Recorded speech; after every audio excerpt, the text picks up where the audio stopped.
Ever get that feeling like your friends, well, they're great people, but Hmm. like they might be holding you back? Oh, yeah. And I don't mean, from getting that promotion at work. Right. I'm talking about like Yeah. holding you back spiritually. Yeah. So we are going deep Yeah. this week into an article called, "Is It Time to Clean Up Your Circle of Friends for Spiritual Growth?"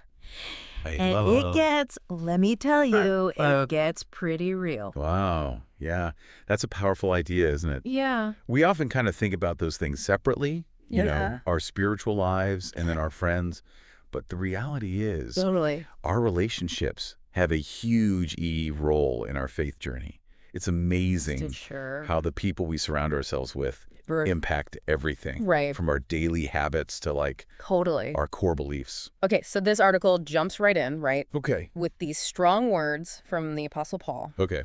And he basically says straight up, if someone claims to be a Christian, but is living a life that contradicts those beliefs, don't even eat with them. Wow. I mean, that's intense. intense. To put it mildly. Yeah. To understand Paul's perspective, though, I think you have to think about the context.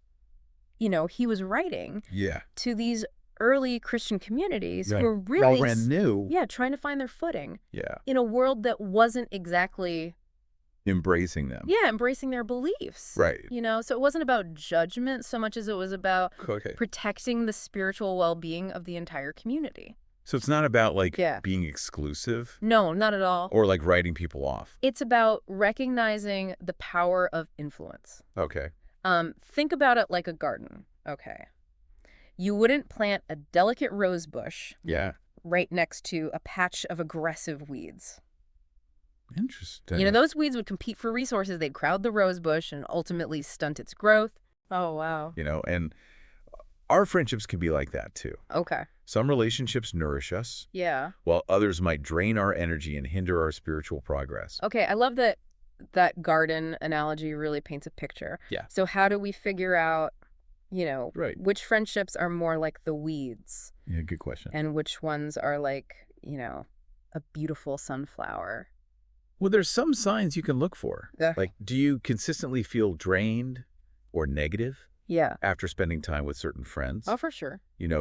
Do you find yourself pressured to compromise your values? Right. Maybe make choices that don't align with your beliefs? Mm-hmm. And honestly, how comfortable do you feel talking about your faith with them? Yeah. If these are recurring themes in a friendship, it might be a sign that it's not serving your spiritual growth. That's a good point. And sometimes Well, it's not that's- even about bad friends, right? Right. The article talked about how friendships naturally change over different seasons of life. Like when some friends get married and start families while others are still single, and that can just create a natural shift. Absolutely. We're all constantly evolving. Yeah. And our needs and priorities change over time. Mm-hmm. Sometimes friendships just run their course. Yeah. And that's okay. Yeah. It's not about labeling people as good or bad. Right. It's about recognizing which relationships support the person you're becoming. This is where I think it gets really interesting. Okay. The article points out that who we hang out with doesn't just impact our faith, but also our romantic lives. That's a crucial point. If you're constantly surrounded by people with negative or cynical views on relationships, Yeah. it's going to seep into your subconscious, For sure. Yeah. shaping your own expectations. Yeah. You might start to believe that healthy, loving relationships are out of reach, Right. even impossible, without even realizing why. Yeah. So what's the solution then? So the article talks about actively seeking out new connections that actually align with our spiritual goals. Right. And it's easier than you might think. Okay. Start by getting involved in your church. Yeah. Or volunteering for causes that resonate with you. Mm-hmm. Be intentional about inviting people you admire for coffee. Yeah. Or do activities you enjoy. It's about putting yourself out there in spaces Totally. where you're more likely to connect with like-minded people. And I love that the article emphasized serving others as a way to meet people. It's not just about what we can get from a friendship, but what we can contribute. Exactly. Yeah. It's a beautiful paradox, isn't it? When we focus on serving others, we often find ourselves surrounded by people who share our heart for giving. Exactly. It's like that saying, you attract the energy you put out. Yeah. Yeah. Totally. Precisely. Oh. And when you find those people who genuinely encourage your spiritual growth, Right. and challenge you to become a better version of yourself. Yeah. Those are the friendships to treasure. So it's not necessarily about, like, ditching all of our old friends and starting from scratch. Right. That seems a little extreme. Yeah, it's not an all-or-nothing approach. Yeah. It's about being mindful Yeah. of the impact our relationships have on us. Right. You have the power to choose who you allow to speak into your life and influence your journey. And sometimes that means recognizing when a friendship needs to evolve. Absolutely. Or maybe even fade away Right. as we grow and change. Exactly. Holding on to relationships that no longer serve us for whatever reason Yeah. can actually prevent us from forming new connections that could be even more fulfilling Right. and life-giving. So if we're listening to this deep dive right now, Yep. what's the biggest takeaway? I think the key is to remember that our relationships aren't just some side element to our spiritual journey. Right. They're woven into the very fabric of it. Yeah. The people we spend time with shape who we are Right. and who we're becoming, whether we realize it or not. It's empowering to realize we actually have a choice Absolutely. in who we allow to influence us. We're not passive bystanders in this process. Yeah. We have agency. We can pray for guidance, Right. seek wise counsel, Yeah. and most importantly, make intentional decisions about who we spend our time with. And sometimes that means having difficult conversations, Yeah. setting boundaries, or even letting go of relationships that are no longer healthy or supportive. It's not always easy. It's not, no, but But remember, you can navigate those situations with grace and compassion. yeah. You know, we're not called to judge, condemn anyone. Right. However, we are responsible for guarding our hearts and minds. And that's where having a strong sense of self Yes, and a solid foundation in our faith comes in. absolutely. When we're grounded in our faith, Yeah. it's easier to discern which relationships are truly aligned with our values and which ones might be leading us astray. Okay, so we talked about the why our circle of friends matters. Right. Let's get practical for a minute. Okay. What are some tangible steps our listeners can take to start cultivating healthier? Yeah. More faith-affirming relationships. Well, I always recommend starting with prayer. Okay. Ask God to reveal any areas in your life where you might be compromising your values or allowing negative influences to take root. It's about getting honest with yourself. It's like taking an inventory of your current circle Yes. and honestly assessing whether those relationships are supporting your spiritual growth. Exactly, or hindering it. Once you have a clearer picture, Yeah. you can start to identify specific actions you can take. Okay. Maybe it's having an open and honest conversation with a friend about your concerns. Right. Maybe it's setting some healthy boundaries to protect your emotional and spiritual well-being. Yeah. Or maybe it's time to start branching out and seeking new connections through your church, volunteering, or pursuing interests you're passionate about. Yeah. The article had some great tips on actually making new friends. Okay. It mentioned being proactive about inviting people for coffee Yes. or to do activities together. That seems simple enough, It does. but sometimes we overthink it, you know? I agree. It doesn't have to be anything elaborate or expensive. Yeah. It's the genuine invitation and the effort that counts. Mm-hmm. People can sense that authenticity.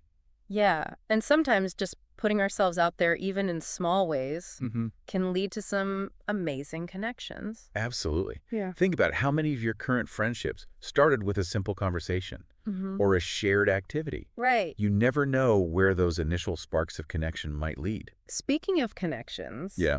the article emphasized the value of having friends of both sexes in our circle. Why is that so important? It's about balance and perspective. Okay. You know, men and women often approach things differently. Right. And having a mix of viewpoints can help us see the world through a wider lens. Yeah. It's like having a more well-rounded advisory board for life.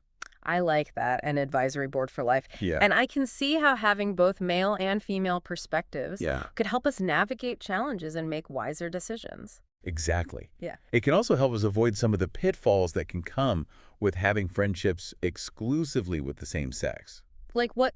Give us an example. Well, if your circle is primarily female, Oh, okay. there's a potential for gossip or drama to take center stage, Right. which can be draining. Yeah. On the other hand, if your circle is mostly male, Okay.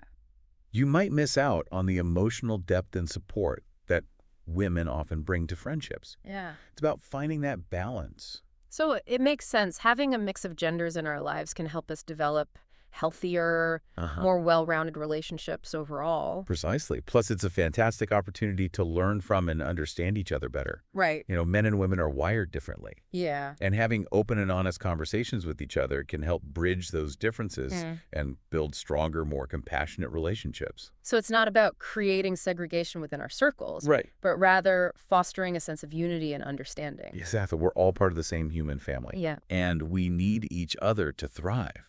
It's about recognizing and celebrating our shared humanity. I love that.